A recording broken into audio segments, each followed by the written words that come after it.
어떤 버전 성경 다 괜찮아요. 무슨 성경이든지 다 가지고 오세요. 최대한 페이퍼 성경책으로 다 가지고 오세요. 그리고 여러분 가능한 많이 여러분 거기다 하이라이트를 만드세요. 거기다 가능한 여러분 코멘트 하세요.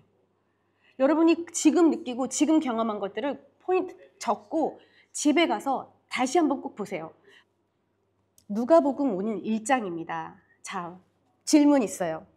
여러분 누가복음 1장에 다른 거스펠스하고 다른 복음서들하고 다른 내용이 나오거든요. 전혀 다른 내용이 나와요. 무슨 내용이게요? 세례 요한의 parents 얘기가 나와요. 예수님의 부모님 이야기가 나와요. 누가복음의 특징은 다른 복음서에 없는 내용들을 다 풍부하게 종합해서 담고 있다라고 해요.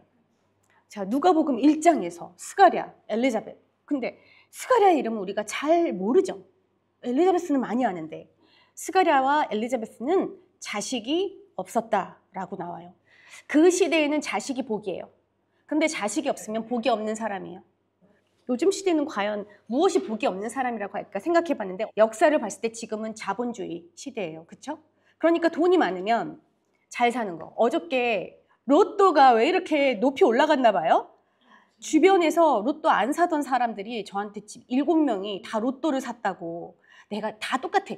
내가 절대 평소에 로또를 안 사는데 이번에 샀다면서 아이 그냥 사봤어요. 근데 제 주변에는 지금까지 so far 아무도 안 걸린 것 같아. 뭘 해도 돈을 벌어도 열심히 벌어도 가난한 사람, 뭘 해도 성공을 못하는 사람, 뭐 자기의 프로페셔널 가졌는데도 불구하고 계속 일이 안 생기거나 아니면 일을 죽어라 했는데도 계속 사건 사고가 나서 돈이 계속 새는 사람? 모르겠어요. 지금은 어쨌든 자본주의 사회니까 아마 계속 실패하는 사람, 계속 돈이 없는 사람, 사업이 망하는 사람, 뭐 가정이 화목하지 못하는 사람, 뭐 어딜 가도 인정받지 못하는 사람, 사회에서도 계속 왕따 당하는 어떤 소외된 사람, 이런 사람이 아마 우리 눈에 복이 없어 보일 수 있겠죠. 그 시대에도 스가랴는 사람들이 봤을 때도 좀 뭔가 잘못됐어, 뭔가 하나님이 복을 안 주는 사람이야, 이런 것이 있었겠죠. 그런데 그런 세월이 다 지났어요. 스가랴와 엘리자베스는 이제 아이를 가질 수가 없어요. 이제 폐경이 지났고 나이가 많이 들었어요. 요즘으로 말하자면은 뭘 해도 안 돼. 다 망해. 그리고 정말 찌질해도 가난해. 열심히 일을 해도 뭔가 다 이루어지는 게 없어요. 그런데도 불구하고 하나님을 계속해서 열심히 섬긴 거예요. 솔직히 다른 사람에 비해서 조금이라도 좀 나은 뭔가가 주어져야, 아니면 내 눈에 보이는 작은 복이라도 있어야, 그래야 믿을 수 있는 거 아니에요? 하나님 믿는데 그렇게 계속해서 실패하고 찌질하고 계속 복이 없는 것처럼 살면 우리 하나님 믿기 싫잖아요. 그런데 스가랴는 아무리 그래도 하나님 앞에 최선을 다해서 예배하는 사람이었다는 거예요. 여러분 이게 중요한가요? 중요해요. 그럼에도 불구하고 하나님을 섬기는 거, 하나님을 예배하는 거 중요합니다. 스가랴는 그래서 하나님 눈에 의로운 사람이라고 했어요. 그러니까 여러분 하나님 눈에 의롭다는 것은 사람들이 보건 보지 않건 어디서든 온 마음을 다해서 하나님을 예배하고 섬겼다는 거예요. 그 마음 중심이 하나님을 언어하고 경외하고 정직했다는 거예요. 그런데 하나님하고 스가랴는 어떤 관계가 없었어요. 이게 도대체 무슨 말이에요? 스가랴에게는 하나님이 내가 모시는 신, 예배를 받기에 합당하신 분, 전능하신 신, 내가 수없이 들어왔고 모든 조상들이 프루브했고 그래서 모두가 섬겼고 나도 그 하나님을 믿기 때문에 나도 섬기는 신, 그렇게 듣고 믿는 분이었어요. 지금 누가복음 시대는 언제냐면 구약에 하나님이 이스라엘 백성들과 막 함께 하시다가 거의 400년 동안 지금 아무 응답이 없었다고요? 하나님의 임재가 없이 침묵만 있었어요. 하나님이 내게 와서 말씀하실 거라고는 상상할 수도 없는 그런 상황이에요. 물론 들어서 알고 있어요. 하나님은 놀라우신 분, 또는 잘못하면은 막 노하시는 분, 또 때로는 정말 침묵하시는 분. 여러분 이렇게 하나님에 대해서 듣기만 했죠. 그런데 내 삶에서는 과연 무엇을 기대할 수 있었을까요? 여러분 저는 지금 스가랴에 대해서 이야기하고 있지만 지금 우리의 삶도 마찬가지죠. 다른 사람의 삶에 역사하신 하나님, 또는 내 부모님에게 들었던 아니면 저 멀리 어디선가 성경에서 들었던 하나님. 그런데 과연 내 삶에서 여러분 하나님이 어떻게 임하셨어요? 아니 과연 임하신 적은 있습니까? 여러분 그런 기대는 과연 할 수 있습니까? 그래 언젠가 과거에 하나님이 일하셨었겠지. 하지만 과연 그 하나님이 지금의 내 삶에도 역사하실까? 여러분 스가랴처럼 여러분의 삶에도 하나님이 딱 이 정도입니까? 저는 스가랴를 절대로 작게 또는 네거티브하게 보고 싶지 않아요. 하나님이 보기에 의로운 사람이라고 했어요. 어디를 둘러봐도 그 사람이 정직하고 하나님 앞에 의로웠다고요. 지금도 여러분 우리도 주일을 그저 지키는 것이 또는 주일에 가서 하나님을 열심히 예배하는 것이 하나님을 기대하기보다는 최소한의 예의, 최소한의 듀티 또는 하나님과 최소한의 약속 또는 아까 얘기한 것처럼 혹시라도 내가 안 가면 벌 받을까 봐 그렇게 하나님을 예배하고 믿고 있지는 않은지 부모님께 들어서 또는 누군가에게 좋대. 하나님 믿으면 좋대. 복이 있대. 그래서 또는 나는 하나님을 예배하는 사람이니까 여러분 이 수준에 있지는 않은지요. 그런데 이런 스가랴에게 오늘 무슨 일이 일어나는 줄 아세요? 지금 하나님의 천사 게브리엘 와가지고 뭐라 그랬다고요? 하나님이 뭘 주라고? 좋은 소식을, 기쁜 소식을, good news를 주라고 너에게 왔대요. 이 good news가 뭔지 궁금하죠? 사가랴는 자식을 갖고 싶었지만 그 시대에 그게 복이었으니까 하지만 못 가졌죠. 그리고 지금 그걸 구할 수 있는 상황이에요? 아니요. 이미 다 날짜가 지났다고요. 이제는 가질 수 있는 상황이 아니었는데 그때 사가랴가 과연 이 예배당에 와서 하나님 앞에 기도하면서 내게 자식을 주십시오라고 기도하고 있었을까? 아니요.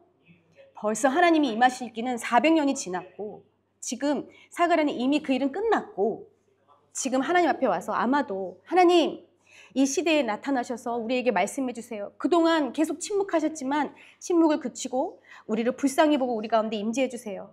보내주시겠다는 그 메사야를 우리한테 보내주세요. 하나님 역사를 보게 해주세요. 그래서 이 시대가 하나님을 알게 해주세요. 이 로마가, 이 이스라엘이 하나님을 알게 해주십시오. 이 로마의 정치와 문란한 생활과 이 패역한 세대에 하나님의 정의를 나타내 주시고 우리를 구원해 주십시오. 전혀 잘못된 기도가 아니죠. 그렇죠? 그런데 오늘 중요한 건 뭐라고 하냐면 사가랴가 이렇게 기도하고 있을 때 하나님이 천사를 보내서 오셔서 이야기를 한다는 거예요. 우리 요즘 단어로 하자면 하나님이 우리에게 말씀하신다는 거예요. 여러분 하나님은 꼭 이런 식이에요. 하나님은 꼭 먼저 말씀하세요. 그래서 여러분한테 우리가 계속 기도하라, 말씀 읽으라 하잖아요. 그게 왜 그런 줄 아세요? 하나님은 꼭 먼저 말씀하세요. 그리고 그 말씀을 지키세요.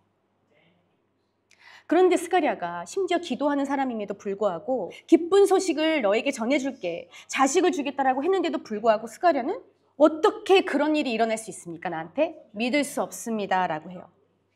그러니까 천사가 하나님이 이 기쁜 소식을 전하라고 나를 너에게 보냈어 라고 얘기해요. 자, 엄청 중요해요. 여러분 믿음이 적다고 나는 하나님을 믿을 수가 없어요 라고 우울해하지 마세요. 다운되어 있지 마세요. 왜냐하면 내가 믿음이 없어도 지금 스가랴는 믿음이 없잖아요. 그럼에도 불구하고 하나님이 이 말씀을 너에게 줬어. 그러면 그 일을 이룰 거야 라는 뜻이에요. 하나님은 여러분에게 말씀을 주시고 그 일을 이루어 주세요. 이 하나님을 믿으세요?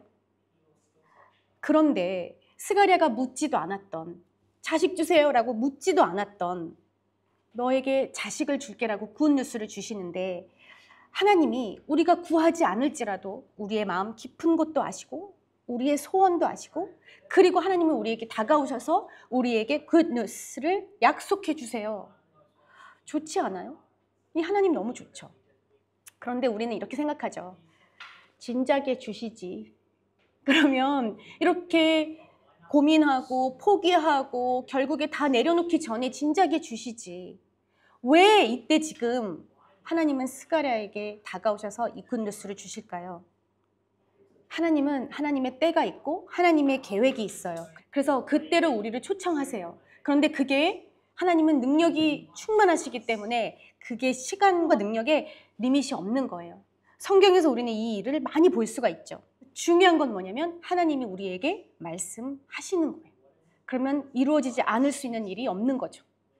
하나님의 약속의 말씀이 스가랴의 삶에 오지 않았더라면 스가랴의 인생은 그렇게 의롭게 살다가 죽었을 거예요. 그렇죠? 아들 세례 요한도 없었을 거고 하나님의 일하심을 온 삶으로 느끼지 못했을 거고 똑같이 하나님을 믿었지만 여러분 하나님의 말씀이 임하고 나서의 삶은 이 삶이 완전히 바뀌어요. 어떤 삶이냐면 나중에 이렇게 꾸준히 주일 잘 지키고 하나님 열심히 일하고 하다가 죽어서 천국 가는 삶이 아니라 정말 여기서 하나님을 함께 경험하고 하나님의 일들을 같이 누리면서 정말 생명력 있는 삶을 살게 되는 거예요. 하나님의 일들을 이루시는 것들을 정말 눈으로 다 보면서 하나님과 함께 이 삶을 살아가는 삶을 살게 되는 거예요. 천사가 뭐라고 하냐면 스가랴한테 나타나서 두려워하지 마. 내 기도를 하나님이 들으셨어. 너의 아내 엘리자베스가 아들을 가지게 될 거야. 그의 이름을 요한이라고 해. 그 아들은 너에게 기쁨과 즐거움이 될 거야. 또한 많은 사람들이 그가 태어나면 즐거워할 것이야. 그 아들은 하나님 앞에서 큰 인물이 될 거다. 그는 포도주와 술을 마시지 않으며 어머니 뱃속에 있을 때부터 성령으로 충만할 거야. 그는 이스라엘 자손들 중에서 많은 사람들을 주 하나님께로 돌아오게 할 거고 그는 엘리야의 심령과 능력을 가지고 주님보다 먼저 올 거야. 그래서 아버지의 마음을 자녀에게로 향하게 하고 순종하지 않는 사람들을 의인의 지혜로 돌아서게 할 거야. 그래서 사람들에게 주님 맞을 준비를 하게 할 거야. 와우! 여러분 이렇게 들었을 때 뭐가 느껴지세요? 엄청 자세하지 않아요? 하나님이 아주 자세하게 이렇게 살 거야, 이렇게 살 거야 라고 아주 계획을 쫙 해놓지 않았어요? 근데 부럽죠. 멋있지 않아요? 아들을 가지게 될 거라는 것도 지금 너무 기쁜데 이름을 요한이라고 지으래. 거기다가 네 아들이 기쁨과 즐거움이 될 거래. 와우, 얼마나 좋은 약속입니까? 하나님 앞에서 큰 인물이 될 거다. 와우, 하나님이 그렇게 해주겠다는 약속이니까 부담이 도리어 덜어지지 않을까? 내가 막 어떻게 키워야 된다, 막 큰 인물이 되게 하겠다 이럴 필요도 없는 거잖아. 지금 하나님이 다 해주겠다는 거잖아요. 근데 포도주와 술을 마시지 않을 거다? 내가 가르치지 않아도 하나님 그렇게 해준다는 것 같네. 그쵸? 그리고 어머니 뱃속에 있을 때부터 성령으로 충만해질 거다. 많은 이스라엘 자손들을 하나님 앞으로 돌아오게 한다. 와우, 얘네 비전이 이미 정해졌어. 우리가 진로 가지고 얼마나 고민해요? 이미 하나님 다 정해줬어요. 근데 엘리야보다 더 큰 능력을 가지고 더 큰 심령을 가지고 예수님보다 먼저 올 거다. 와우, 도대체 이게 무슨 말이에요? 지금 너무나도 자세하게 인생 플래닝을 다 해주는 거예요. 그리고 아버지의 마음을 자녀에게로 향하게 하고 하나님의 마음을 자녀에게 향하게끔 하나님의 마음을 움직이는 사람, 순종하지 않는 사람들을 의인의 지혜로 돌아서게 하는 사람. 와우, 멋지지 않습니까 여러분? 그래서 주님 맞을 준비를 하게 한대요. 이렇게 인생을 너무나도 자세하게 설명을 해줍니다. 그런데 그 다음에 아까 우리가 나눴던 19절에 스가랴가 이 말을 듣고 와우, 놀라고 기뻐한 게 아니라 첫 마디가 뭐였냐면은 믿을 수가 없어요. 하나님 믿을 수가 없어요 라고 얘기해요.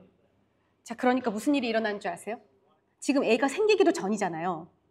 이때부터 애가 생기고 태어나고 그 다음 태어나서 8일이 지날 때까지 스가랴는 말을 못하게 돼요. 왜냐면 믿지 못해서. 자, 여러분 우리가 이렇게 말씀을 읽다 보면은 벌 받았네. 하나님 앞에서 열심히 예배하던 사람도 별거 아니네. 이렇게 생각할 수 있어요. 그런데 여러분 스가랴는 이 기간 동안에 거의 1년이 다 돼가는 10개월이 넘는 이 시간에서 침묵하면서 하나님께 더욱 물었을 거예요. 이 하나님께 들은 얘기를 와이프한테도 전해주고 싶고, 그쵸? 어떻게 이런 삶을 살까 사람들에게도 자랑하고 싶고, 이 아이는 기쁨과 이 아이는 정말 즐거움이 될 거야. 하나님이 이렇게 얘기해 주셨어 라고 얘기하고 싶지 않았겠어요? 얘는 태어나기 전부터 성령이 충만할 거래. 기쁘지 않았겠어요? 아내에게 이야기해주고 싶지 않았겠어요? 너 태교 잘해. 너 안에 지금 성령이 임재한 아이가 있어. 막 옆에서 남편으로서 얼마나 얘기해주고 싶겠어요? 지금 스가랴 혼자 들었는데. 그러면서 스가랴는 천사가 했던 이 말을 다 기억하면서 아마도 하나님 앞에 겸손히 나아가는 시간을 가지게 됐을 거예요. 계속해서 다시금 하나님 앞에 가져가서 묻고 훈련받는 시간을 가졌을 것입니다. 이 말을 못하는 동안 더더욱 하나님이 예언한 이 약속이 이루어질 것을 더 기대하면서 한 걸음 한 걸음 더 하나님께 마음이 갔을 거예요. 그랬기 때문에 나이 들어서 여러분 기적적으로 낳은 하나밖에 없는 아들을 하나님 뜻대로 살 수 있도록 나중에 인도했고 양육했고 성장시킬 수 있었을 것이에요.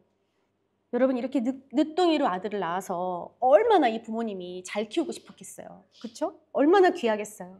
그런데 내 모든 욕심 내려놓게 하시고 정말 하나님의 사람으로서 키울 수 있도록 이 10개월이라는 시간을 침묵으로 보내게 하셨어요. 여러분 우리 삶에도 마찬가지예요. 우리는 자주 여러분 침묵해야 합니다. 모든 것을 하나님 앞에 가져가서 다시금 묻고 다시금 기도하고 내가 갈 직장도 진로도 내 감정도 내 생각도 그냥 가볍게 다 툴툴 털고 가볍게 그냥 결정하는 게 아니라 항상 침묵하는 자세로 하나님 앞에 가져가서 기도해야 되는 거예요. 이 10개월의 훈련을 우리가 충분히 우리 스스로 할 수 있어야 되는 거예요. 그러면 하나님이 어떻게 해주세요? 충분히 그 일을 감당할 수 있게끔 인도해 주신다는 거예요. 스가랴에게는 어쩌다 한번 400년 만에 한번 스가랴에게 나타나서 하신 말씀이겠지만 여러분 우리는 지금 성령의 시대에 살고 있으면서 하나님의 말씀을 즉각적으로 막 듣는 세대에 살고 있어요. 그런데 우리가 말씀을 들을 때 그저 머리로만 이해하려고 하고 그 다음에 이게 무슨 말이야 하고 마음에 오지 않고 믿지 않는 그런 마음으로 하나님의 말씀을 대한다면 이 말씀은 전혀 우리 삶에 뿌리박지 않습니다. 어떤 열매도 거둘 수가 없어요. 아무 능력 없는 그냥 지나가는 말씀에 불과해요. 그런데 자, 이 누가복음 1장에 두 가정 이야기가 나오는데 처음에 스가랴였고 그 다음에 누구 이야기가 나오게요? 마리아 이야기가 나와요. 자, 똑같이 마리아에게도 천사가 나타나서 예수님에 대해서 예언합니다. 마리아는 지금 결혼도 안 한 상태. 아직 약혼밖에 안 했고 아직 잠자리도 하지 않은 처녀한테 와가지고 너가 임신할 건데 자식을 낳게 해주세요. 아직 그런 기도를 하지도 않았을 그냥 약혼한 상태라고요. 그런데 너가 임신할 거래. 와우. 얼마나 이것도 부담되는 소리고 얼마나 이 말도 안 되는 이야기예요. 그런 천사에게 이 소식을 들었을 때 메리가 뭐라고 얘기한 줄 아세요? 보소서 저는 주님의 여종이오니 당신의 말씀대로 제게 이루어질 것을 믿겠습니다. I am Lord's servant. May everything you have said about me come true.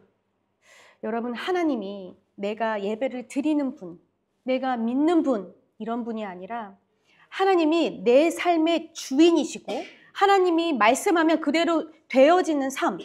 내가 싫어요, 좋아요, 부담스러워요. 그런데 말입니다. 저는요 이런 게 아니라 하나님이 말씀하시면 그대로 yes, 그대로 이루어지는 하나님이 내 주인 된 삶. 이 겸손한 자세로 하나님의 말씀을 들은 거예요. 그것이 무엇이건 이루어질 것을 믿는 거예요. 왜냐하면 나보다 나를 더 잘 아시는 하나님이니까. 그 하나님이 우리에게 굿뉴스를, 기쁜 소식을 줄 거를 아니까. 그걸 믿으니까. 여러분, 그런데 참 그런 하나님을 믿기가 쉽지 않죠. 왜 믿기가 쉽지 않은고 했더니 볼까요? 자, 사가랴에게 약속한 참 기쁨이 될 거다, 즐거움이 될 거다 한 아들 세례 요한 어떻게 됐죠? 어떻게 죽었죠? 목 잘려 죽었어요. 예수님은 마리아한테 세상을 구원할 사람이 올 거야, 아들이 올 거야 막 약속해줬던 그 유망주는 어떻게 됐어요? 십자가에 매달려 죽었어요. 죄도 없이. 여러분 우리가 이 풀 스토리를 듣고 나서 보니까 이 하나님의 말씀이 부담스러운 거예요. 더 이상 기쁜 소식이 아니잖아.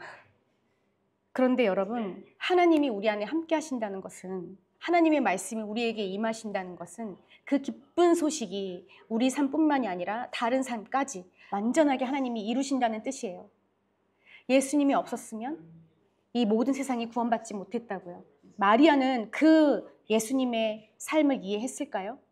네, 이해했을 거예요. 왜냐하면 천사가 예수님 태어나기 전부터 계획을 알려줬고 쉐어해줬고 메리는 계속해서 말씀을 읽다 보면 누가복음에 뭐라고 하냐면 그 천사의 말과 예수님의 행동들과 이 모든 것을 마음에 기록했고 담았다라고 해요. 침묵으로 하나님께 가져간 거예요. 매번 하나님의 약속하신 것이 맞습니까? 하나님 이것이 하나님이 계획하신 것이 맞습니까? 여러분 예수님 때문에 메리는 어떤 삶을 살았냐면 하나님과 늘 동행하는 삶을 살았어요. 여러분, 이것보다 영화로운 삶이 없어요. 우리의 생각은 토틀리 이기적이고, 우리는 정말 욕심이 많고, 우리는 항상 나를 보호하려고 하고 항상 세상 중심의 생각과 선택을 합니다. 그러면서 자연스럽게 우리 안에 드는 생각이, 마음이 이거 하나님의 뜻이겠거니 라고 생각해요. 왜? 교회에 다니니까, 성경 좀 아니까. 마치 내가 홀리한 사람이라도 되는 마냥 그저 입에 나오는 대로 말하고, 마구 조언하고, 마구 행동하고, 내 마음 흘러가는 대로 선택하고. 여러분, 하나님의 자녀는 어떤 줄 아세요? 아무리 내 생각에 맞는 것 같을지라도 다시 하나님 앞에 가져가서 다시 묻고, 하나님의 뜻이 아닌 것은 입 밖에 내지 않고, 하나님의 뜻이 아닌 것 같은 행동은 하지 않고, 하나님의 마음이 없는 곳에는 내 마음을 두지도 않습니다. 여러분, 마리아는 하나님의 뜻을 들었을 때, 천사의 말 전해줌을 들었을 때 그것이 이루어질 것을 그대로 믿었어요. 이것은 내 생각이 아닌 하나님의 뜻이 들어왔을 때 I honor you, 하나님 그저 들어와서 내 안에 임해 주심을 그저 감사합니다. 내 생각에는 아닌데요, 저는 싫은데요, 부담스러운데요, 진짜요? 이런 게 아니라 그저 겸손한 마음으로 하나님의 말씀을 듣고 이루어질 것을 감사했어요. 이루어진 결과를 믿는 게 아니라, 그렇게 해주실 것을 기대하는 게 아니라, 하나님의 뜻이, 하나님의 그 음성이 나에게 임했다는, 내게 말씀하셨다는 그것만으로도 너무 기뻐가지고 메리가 어떻게 했는지 아세요?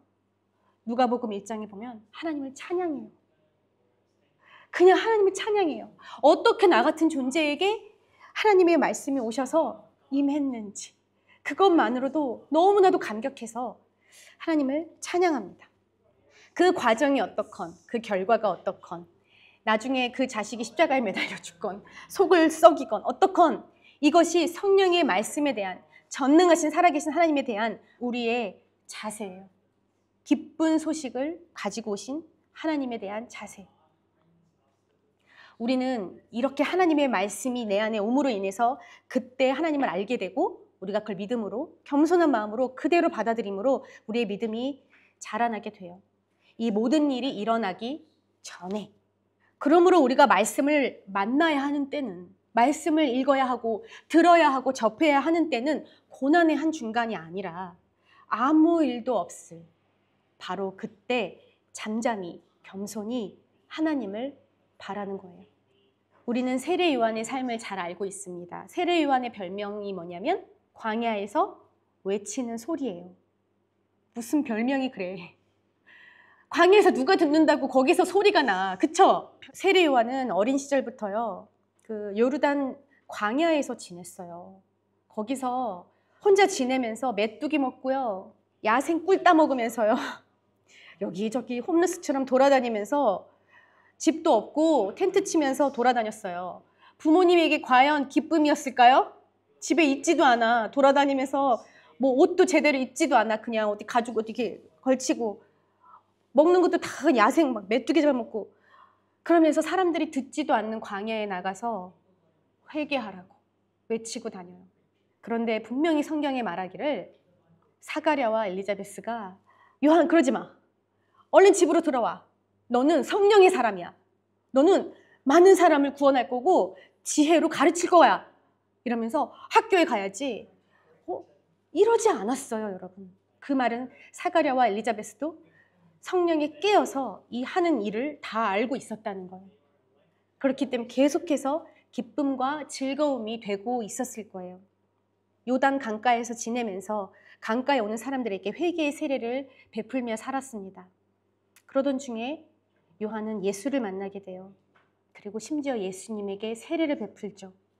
이후 요한은 어떻게 되냐면 전 지역을 돌아다니면서 설교하는 삶을 살다가 헤롯 왕실의 악한 행실을 책망하면서 그 이후로 감옥에 들어가고, 그 다음 왕의 첩이었던 살로메의 어머니의 농간으로 결국 요한은 우리가 알다시피 쟁반에 목이 올려지는, 그렇게 처형당하는 삶을 살게 돼요.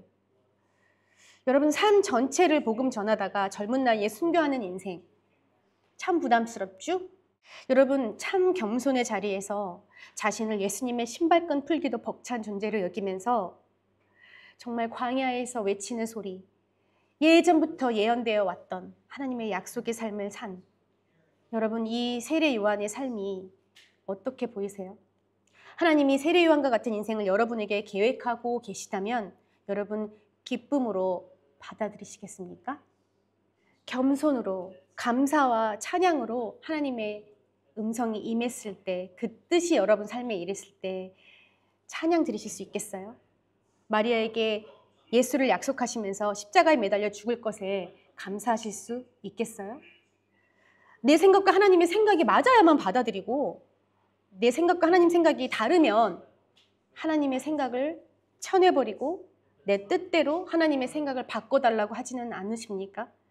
하나님이 단지 그저 내 삶이 유익하고 내 뜻을 이루어주는 분으로만 우리에게 있지는 않은지, 그 전지전능하고 놀라운 하나님이 고작 우리에게 그저 내 삶을 서포트해주고 그저 내 삶을 유익하게 이루어주시는 분은 아닌지, 내 계획과 원하는 거가 하나님의 뜻과 다르거나 반대되면 우리는 너무나도 쉽게 머뭇거리지도 않고 하나님의 뜻과 계획을 무시해버리지는 않는지, 여러분, 하나님과 나의 뜻은 다릅니다.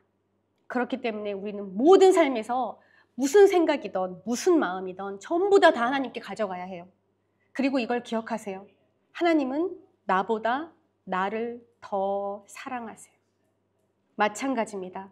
하나님은 나보다 더 내 자녀를, 나보다 더 내 부모를, 나보다 더 내 친구를, 나보다 더 내 배우자를, 나보다 더 다른 성도를 더 사랑한다는 것을 잊지 마세요.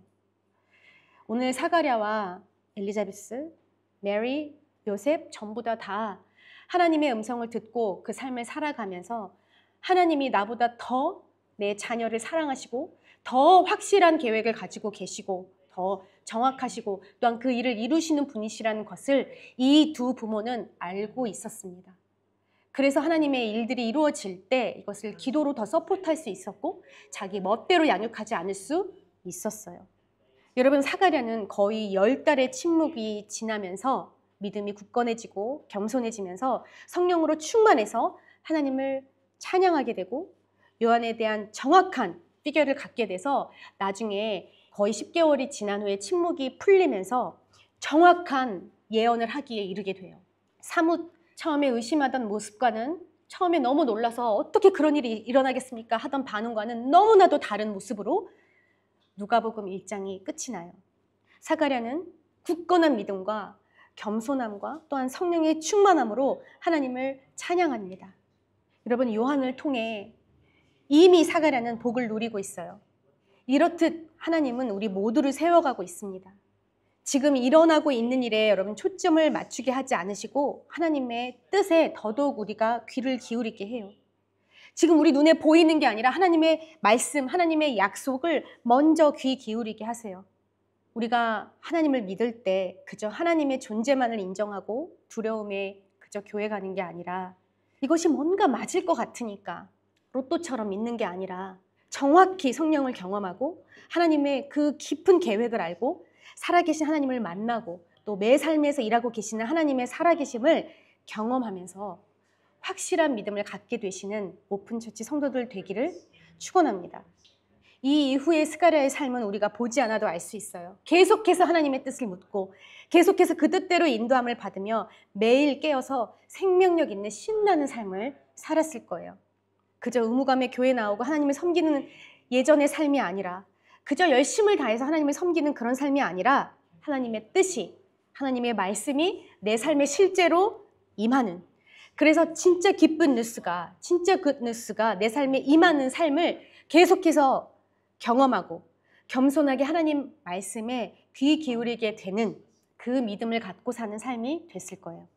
여러분, 이 삶은 내가 나타나는 것이 아니라 하나님을 찬양하는 삶이며, 내가 이매진하고 내가 계획하는 삶이 아니라 하나님의 약속으로 먼저 이루어 주시는 삶이고, 나만을 위한 삶이 아니라 나뿐만이 아니라 모든 관계된 사람들에게도 이 생명력이 넘쳐 흘러지는, 그렇게 전해지는 삶입니다.